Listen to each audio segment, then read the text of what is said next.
We still have people coming in. Thank you. Somebody saying these classes rock. They all rock, and we're glad to see you guys. So I'm Leslie Rogalski, Creative Director for the Beadsmith, and I'm here with my Beadsmith partner in crime, Leslie Pope. Wave, there she is. And Lindsay is our tech guru today on behalf of Michaels. So this is all going to be recorded. So before I even get started, I want to let everybody know that that's happening because this is not a do-along. If you've been in some of my workshops before, which I know several of you have, I'm going to do demo for you. And there's a PDF that you can download for free. And you can go back and watch the recording on the Michaels site. There's a link for you in their classroom section where you can find this workshop and refresh your memory. So, hi everybody. Again, thanks for joining us. And today is Kumihimo 301, which is a beginner workshop. So how about if Lindsay, you switch over to my mat and showcase that? There we go. All right. So this is what the tutorial looks like, and this is what we're going to make today, or I'll show you how to make. This necklace and bracelet can be made all from the one Beadsmith Kumihimo kit. It comes with enough cord to make both things. There's pre-cut strands of the satin cord in light gray and dark gray and black and gold. So what I did for this project was I separated out the colors and saw that I can do two things, two shorter lengths, and that's what this project is today. What's included in the kit, you get a set of the end findings. There we go, finding my camera. And the cords, as I said, you'll get jewelry glue, you'll get 8 bobbins. You will, of course, get the Kumihimo disc.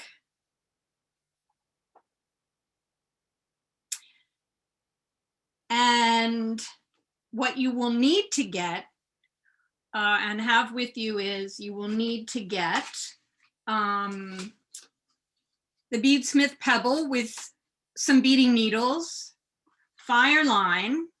This is for tying off at the end to finish this up, which I'll show you later on. You need to have 2 pliers. I have 2 chain nose pliers. You can use a chain nose or a round nose, whatever. This is to work the jump rings to attach your clasp. So that's what you need. You don't need any particular kind of pliers.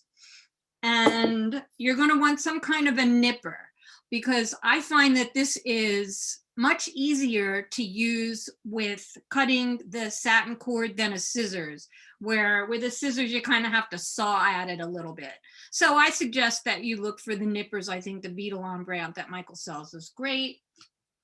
You're also going to look for an extra set of the endings, the closures, to put on your heavier braid that would make your necklace, and a chain necklace, which comes in, of course, it's disappeared.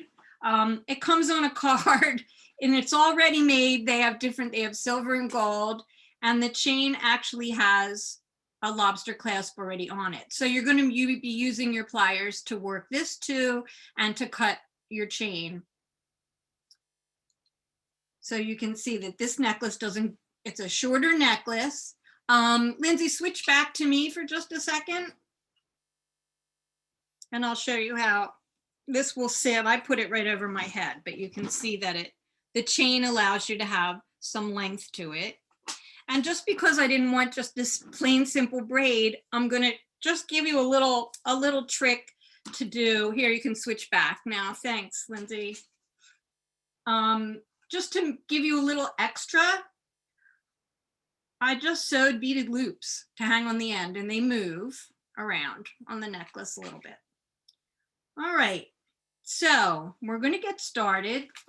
Oh, and you need, for your beaded loops, you need some kind of a seed bead.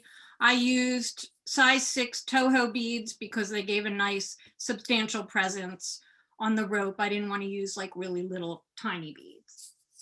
So, and again, this is all going to be on the PDF. When you download the PDF, all the materials, they'll tell you what's included in the kit and what's extra that you need. So let's clear this away for now. And I'd like to focus, I'm just going to work on the bracelet. The technique is exactly the same for the bracelet and the necklace in terms of learning how to braid on the Kumihimo loom.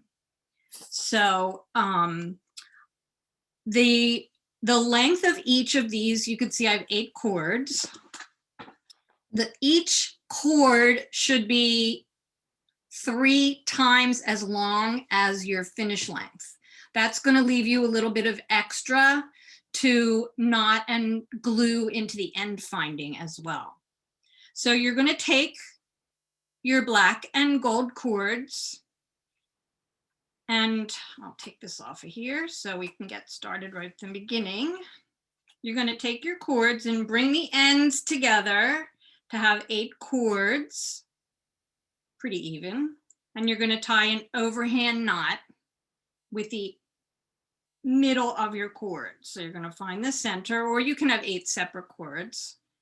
And an overhand is just like the first time that you would tie your shoelace, the very first crossover that you do. You just bring it around, making a loop, and pull your loop through. And you don't need a lot of leftover here. And then do you see how there's some of these are kind of sticking out? You're going to one by one just give a tug on each of the end cords. Doesn't have to be real hard, to make sure that your knot is pulled nice and even. This actually gets trimmed off later, so no worries. For those of you who are completely new to Kumihimo, you can see the disc has a big hole in the center and numbered little niches, little slots around the side.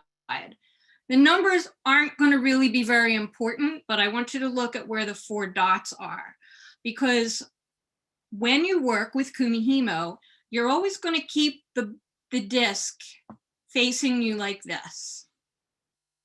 You start with your overhand knot, the ends of your cord. Some people put a weight on this, down through the center. Now for a spiral pattern, it shows you in the tutorial how to load your disc. So this is a very common way that a Kumihimo pattern shows up. And it tells you which colors and which cords go at, we can say north, south, east, and west, or 12 o'clock, 6 o'clock, 3 o'clock, 9 o'clock. And you can see, here's a picture. This is all photographs through this that shows you how to move the cords. So in this, you're going to have your 2 color A, let's say that's black, 2 up and 2 down, and then the gold going sideways, east and west. So I'm just going to pull my cords into the top dot, which has the number 32, that's the highest number, and take my other 2 black cords and bring them directly down into the 6 o'clock slot. Then I'm going to take 2 of the gold cords and put them on either side of the dot at 3 o'clock, and the other 2 cords on either side of the dot at 9 o'clock. So this is very, whoops, just because they're coming out of the knot twisted, I rearranged them so they weren't like this. Now, the Kumihimo mantra is going to be down, right, up, left. And my friend Jill Wiseman, many of you, if you're beaters, would know her. Her little mnemonic, her way to remember this was Kumihimo is down, right, uplifting. So down, right, uplifting, down, right, up, left, which means you take the cord on the right at the top and bring it down to the right at the bottom. Then you're going to take the cord to the left and bring it up to the left. So down, right, up, left. Then you're going to do a quarter turn. So you still have these at your right angle here, quarter turn. And it doesn't matter whether you go, I did clockwise, you can turn it counterclockwise. The thing to do though is always turn in the same direction through your whole piece. So if you keep doing it to the turning to the right, clockwise, clockwise, just do that through the whole thing. So let's do that again. Okay, Leslie, quick question. Yes. Are you doing the bracelet or the necklace first? Which are you? Bracelet. Bracelet. I'm only going to show you the bracelet. The technique is the same for the braid. This is the bracelet. This is what I'm going to demo. But the technique is the same because it's a little subtle, but with the gray cord, it's also a spiral. Can you see the light gray and dark gray? So you would do exactly the same thing with the gray cords that I'm showing you now with the black and gold cords in terms of setting up the disc, braiding, ending, everything is the same. It's just a fatter braid. And again, in the PDF, it's all in the PDF.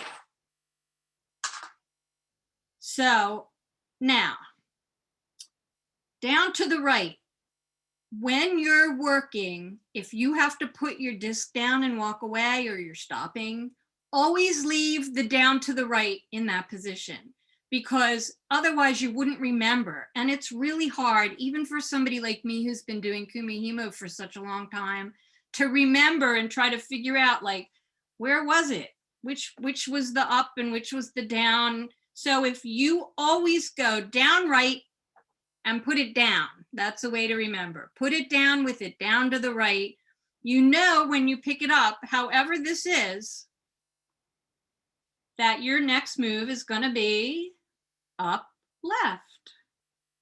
Take the left cord, up to the left. Quarter turn. Down to the right, up to the left. Quarter turn. Down to the right. Now, what about the bobbins? I don't have the bobbins on my cord ends because these cords are short. The bobbins are great when you're working with long cords because they keep them from getting, I mean, they're all going to get braided up together, but these really slide open. But let me show you about the bobbins. These are this really soft plastic that just opens and closes like this. They stay snapped open or snap closed. All you have to do is wrap your cord around the bobbin, and you want to leave yourself maybe 6 or 7 inches of cord between the bobbin and the disc. Snap it closed, and now that's on there. So this can be a help when you're working with really long cords. I didn't want to forget that, but I don't use bobbins for the short cords because I can just pull them with my hand and they undo. As you're braiding, this is a very lightweight disc, the foam disc. I can reach, and I have small hands, I can reach the little knot underneath. So when I'm holding my disc, to help to pull against the braid, to have the tension here, I just reach underneath like this and hold it between my 2 fingers and my thumbs on top. And now where this is, I can keep the surface of the braid level with the top of the disc. You don't want the braid to go too far down in here because it'll change the tension of your stitching. So I'm just going to kind of hold it there, and you can see that it's, you know, pretty snug. You can't play a tune on it, but there you go. Okay, and now I've been talking for a while and I left my cord, place the disc down with it down to the right. So I know my next move is up, left. Quarter turn. Down to the right, up to the left. quarter turn. And I'm turning in the same direction, up to the left, quarter turn, down to the right. You're a little off camera, Leslie. Sorry. There you go. Thanks, Leslie. Are there any questions about this so far? I have my cord down to the right. It becomes a habit. Quarter turn, whoop, up to the left, quarter turn, down to the right, up to the left, quarter turn, down to the right, up to the left, quarter turn, down to the right. I'm going to turn this over now. You can't see, you can sort of see that little tiny bit of spiral starting there. But this is what you would continue until your braid. Now this is a very long piece, but here's where I started. And you want to make your bracelet, you want to leave room for your clasp allowance, which means that the end of your braid should be about I'd say a 1/2 inch to 3/4 of an inch shorter than what it would be with the clasp. Here's one thing though, it's always easier to undo the braid and make it shorter than to try to get it back on your disc and make it longer. So when in doubt, make it longer. Now, let's say you're finished. This has come off the disc. When you pull it off the disc, you're gonna just tie some fire line around the end so it doesn't unbraid. And you can see here that I've got a little piece of fire line wrapped around. Why don't I show you how that works? All right. I have a big honking piece of fire line right here. You only need about 10 inches of fire line, and you're going to take your thread and you're just going to wrap it around the ends like this, and tie a knot, tie a nice tight knot. So that's going to really hold this from unbraiding. And don't worry about how neat this is, because this is all going to get glued inside your finding. So you do that, you're going to do that at the other end. So you're going to have a piece that looks like this. One end will still have the loop and one end will still have the ends of your cords. Now you're going to take your glue, and the kit comes with this great Zap jewelry gel. It's not too runny, but it's runny enough so that when you open your glue, it's got a really thin tip, and you're going to saturate. I've already done it. You're going to saturate all around where the fire line is and a little bit into the braid. So you can, this is stiff now, and you're going to do it on both ends and let it dry completely. So put it aside, go have lunch, whatever. My rings are not Kumihimo. Thanks. Okay. Yes, thank you for reminding me. I knotted around this under the overhand knot and then took the overhand knot off. I'm sorry, I completely skipped over that. You're absolutely right. And then you would undo this. Now, this is all dry. Once this is dry, you're going to take your nippers, and I'm going to do it at this end.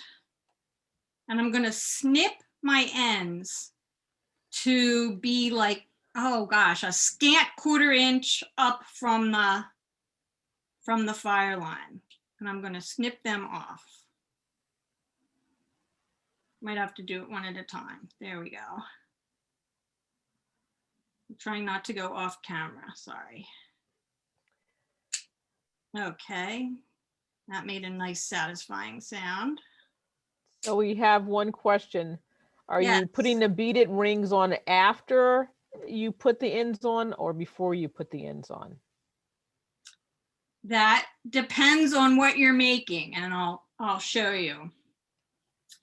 With the bracelet, which uses the endings that are in the kit, before you put the clasp on, these will probably slide right over.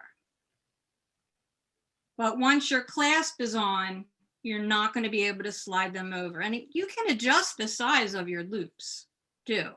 If you want to make them big enough to go, now they'll go over the other end of the toggle because you can turn the toggle. So you could make these after your bracelet's completely finished and slide them on over the toggle. On the bracelet, you can't do it on the necklace because your ends have to be a larger size. Remember I said that you're going to need to get an extra set of end caps, of end closures. And they're a little bulky for the size of the rings. I like my rings to be not really snug. They still slide around on here.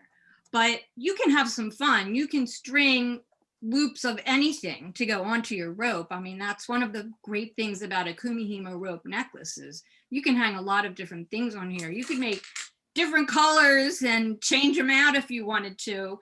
But just remember that if you're going to do that, you want to make sure they're big enough to get over your ends. Mine are not. I wanted them to fit closer, a little closer around the rope. So good question.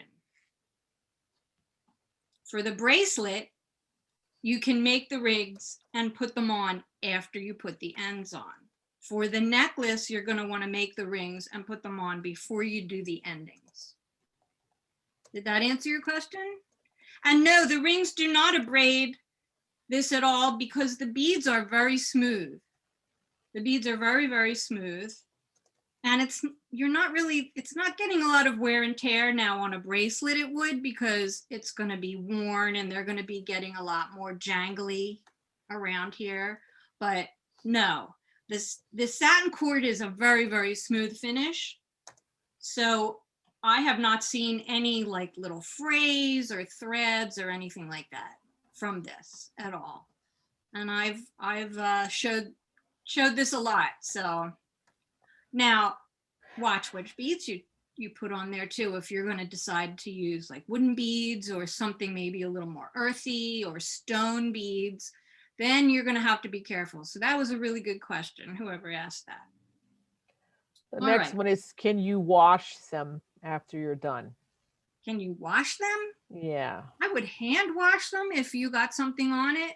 Take a cloth and a little soapy water, gently. They're satin, so I mean, I wouldn't like throw it in a lingerie bag into the wash or anything. But to be honest, I've never had anybody ask me that question. But just thinking, if I got something on my necklace, I mean, you drop something tasty when you're eating, I would take a gentle cloth and some soapy water and just dab at it like you would a piece of clothing, like a scarf or something like that. Okay. Now, once you have this cut, I'm going to have to cut this shorter, I can tell, because it's going to be a mess to get on the end. I want to trim the little threads. Again, I'll use my nipper just to get them off. Okay. When you have this on glued, if it's really loose like this, you want to add some more glue and let it dry so it's a nice firm ending. And then you're going to put a little bit of glue inside the end cap. You don't need a lot, it doesn't have to overflow. And you're just going to mush these in and set it down on something like a scrap paper. And it'll stay in there when there's glue. Obviously mine is very loose now. It'll fit, make sure it's all the way in. If you see the thread, you need to snip these closer, which I'm going to do.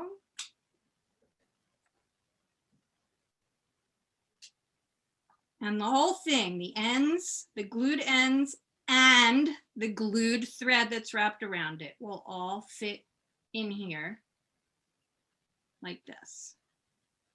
So you'll get an end that looks like this. And you're going to do it to both sides and set it aside and let it dry. Let it dry before you try to put the clasp on, which is with the jump rings and your pliers. Now, before you put the clasp on, you can put your rings on the bracelet. When you do the necklace, before you do this part, before you put the end caps on, you're going to glue the fire line and you're going to glue the ends and you're going to let it dry. Then you're going to make your beaded rings. So let me show you how to do that next. Very simple. I have this already. I have set up a double piece of fire line. This is way longer than I need. You want it like at least 10 inches. So I strung a needle, and because these are size 6 beads, I'm just using a size 10 needle. So it's really easy to string. String the needle to the middle. Now you have a doubled thread.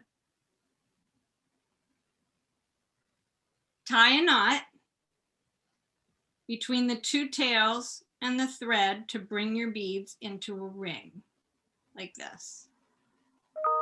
And you're going to want to make sure that this is you're not going to have any thread showing between the beads. So you're going to pull it nice and tight like this. So both of my threads are coming out between 2 beads. I'm going to make another hitch to really secure this knot.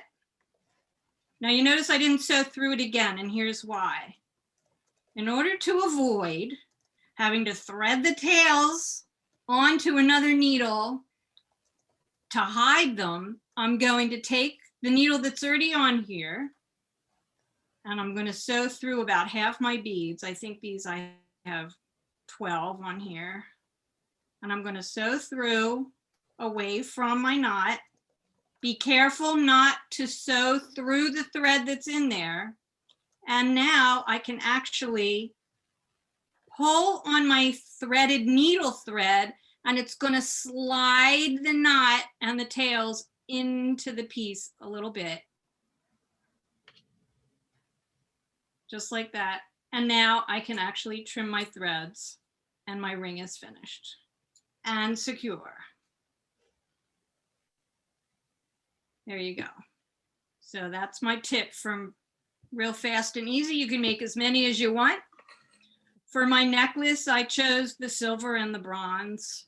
But Sure. as we were talking about earlier, you can string just about anything to be on here. You could even jump ring a pendant onto one of these loops if you wanted to. Now the chain, because I separated out the cords and this is not a complete necklace. It doesn't go all around my entire neck. I took the chain necklace out and I cut it in half. And using my pliers, I opened the jump rings that are on the end. And here comes my cat. Bye. She's learned to open doors. Go figure. So you're going to cut your chain into 2 pieces, and you're going to use your pliers here at the ends to open the jump rings and attach the last links of the chain. Now, when you work with jump rings, in case this is new for people, you don't want to open your jump ring straight across like this. You're going to want to open them sideways like this so that they don't lose their shape.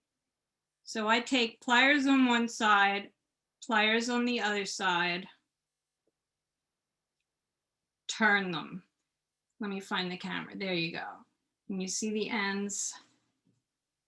Then you're going to turn them back, and you're going to hear a little click when the ends come back together. And that's it. That's all you need to do for your bracelet and your necklace from one kit. Are there any more questions? A couple people are asking about my rings. My rings are peyote stitch, and that's a lesson for another day. Or you can look on the beadsmith.com/I love beads. There's a tutorial, I believe it's called Finger Food. And it's just a very basic, straightforward tutorial on how to make peyote rings. I have a bag of rings because I do so many demos on camera.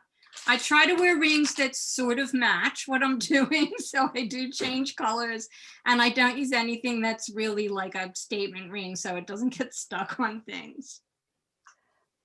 So remember that, go ahead, yes. No, you were getting ready to do what someone wanted. They wanted to see the kit again. They wanted to see the kit. box. This is what it looks like in the store. So it comes with the disc, cord, a set of findings, 8 bobbins, a thing of glue, the Zap jewelry glue's in there.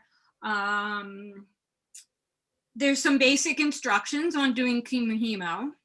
So, and it is pronounced kumihimo. The next question is, how would you make a strand that is thicker in diameter? That has to do with the cords you use, right? It has to do with the type of cords and how many cords. This braid used 8 cords. Remember, 2 up, 2 down, 2 east, 2 west. So did the thick one. But you can use really thick cords and make a much thicker braid. Now, that said, you can also add focal beads into the braid. And I'm going to do a little promo for you here that I'm going to show you my next Kumi class.